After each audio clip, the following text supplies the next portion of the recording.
አሳማዎች የራሳቸው ደሴት ኖሯቸው በባህር ላይ እየተዝናኑ ይኖራሉ። አዎ ሰምታችሁኛል።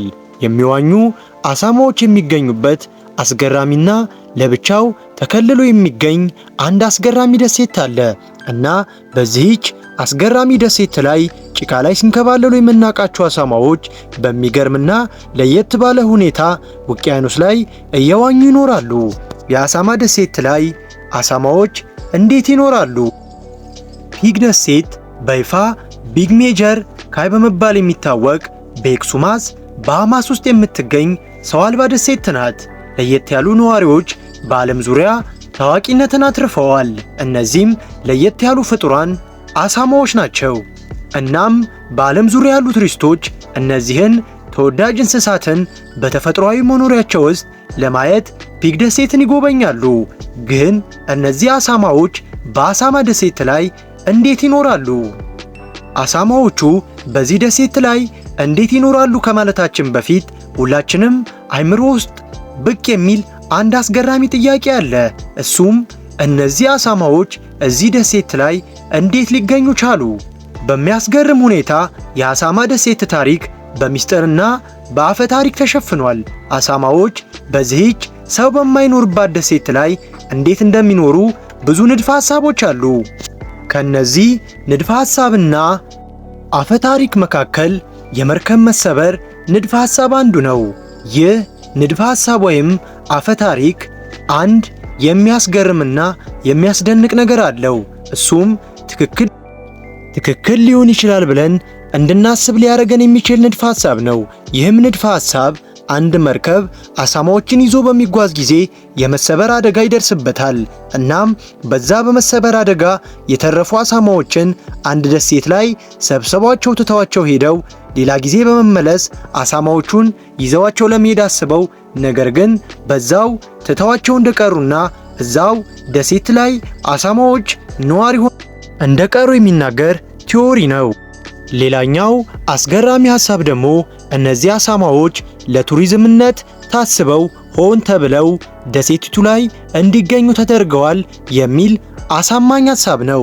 እውነትም ትክክል ሊሆን ይችላል።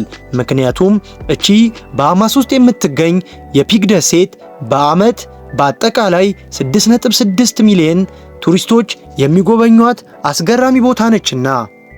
ሕይወት በአሳማ ደሴቱ ላይ ለአሳማዎች እንዴት ያልፋል? በአሳማ ደሴት ላይ ያሉ አሳማዎች ሕይወት ከተለመደው የእርሻ አሳማዎች ፈጽሞ የተለየ ነው። እነዚህ እንስሳት ከልዩ አካባቢዎች ጋር እንዴት እንደተላመዱ እንመርምር። ዋነኛውና የመጀመሪያው ጥያቄ እነዚህ አሳማዎች እዚህ ደሴት ላይ ምን ይመገባሉ የሚለው ነው። በአሳማ ደሴት ላይ ያሉ አሳማዎች በዋነኝነት የሚመኩበት የምግብ ምንጫቸው የቱሪስቶች ልግስና ነው። ጎብኚዎች ብዙ ጊዜ ፍራፍሬ፣ አትክልትና በልዩ ሁኔታ የተዘጋጀ የአሳማ ምግብ ይዘው ይመጣሉ። በተጨማሪ አሳማዎቹ በደሴቲቱ ላይ ያለ እንደ ባህር አረም፣ ትናንሽ የባህር ውስጥ ፍጥረታትና እጽዋትን እየተመገቡ ይኖራሉ እና የሁላችንም ጥያቄ ሊሆን የሚችለው እነዚህ አሳማዎች በጨዋማው ባህር ውስጥ እየኖሩ እንዴት ፍሬሽ ውሃ ያገኛሉ የሚለው ነው። ፍሬሽ ውሃ በአሳማ ደሴት ላይ እምብዛም የማይገኝ ሀብት ነው። አሳማዎቹ እርጥበታቸውን የሚያገኙት በተፈጥሮ የድንጋይ ገንዳዎች ውስጥ ከሚሰበሰቡ የዝናብ ውሃና የሚመገቡት አትክልትና ፍራፍሬ ውስጥ ካለው እርጥበት ይዘት ነው። ሌላውና አስገራሚው የአሳማዎቹ ባህሪ እንዴት አሳማዎች ባህር ውስጥ መዋኘት ሊችሉ ቻሉ የሚለው ብዙዎቹን የሚያስገርም ጥያቄ ነው። የአሳማ ደሴት በጣም አስደናቂ ከሆኑት ባህሪያት አንዱ የአሳማዎቹ የመዋኘት ችሎታ ነው። ይህ ባህሪ ቱሪስቶችንና ተመራማሪዎችን አስገርሟል። ነገር ግን እነዚህ አሳማዎች ይህን ልዩ ችሎታ እንዴት ሊያዳብሩ ቻሉ የሚለው ጥያቄ ነው። ከነዚህ ጥያቄዎች ዋነኛ መልሱ ተፈጥሯዊ የማወቅ ጉጉት ነው።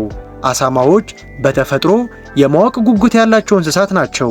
አሳማዎቹ በደሴቲቱ ላይ ለመጀመሪያ ጊዜ ሲደርሱ በፒግ ደሴት ዙሪያ ያለውን ንጹህ ውሃ ጨምሮ አካባቢዎችን ሳይቀኙ አልቀሩም።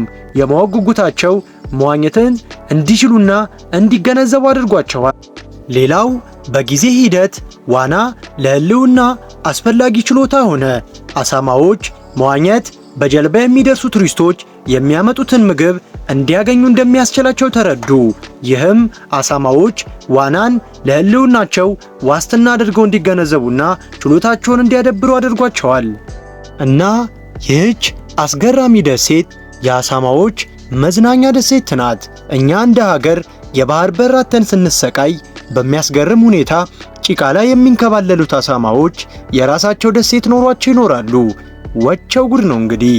ይህ ፕሮግራም የተመቻችሁ ላይክ እና ሰብስክራይብ በማድረግ የዚህ ቻናል ቤተሰብ እንድትሆኑ በአክብሮት እጠይቃችኋለሁ። መልካም ቆይታ።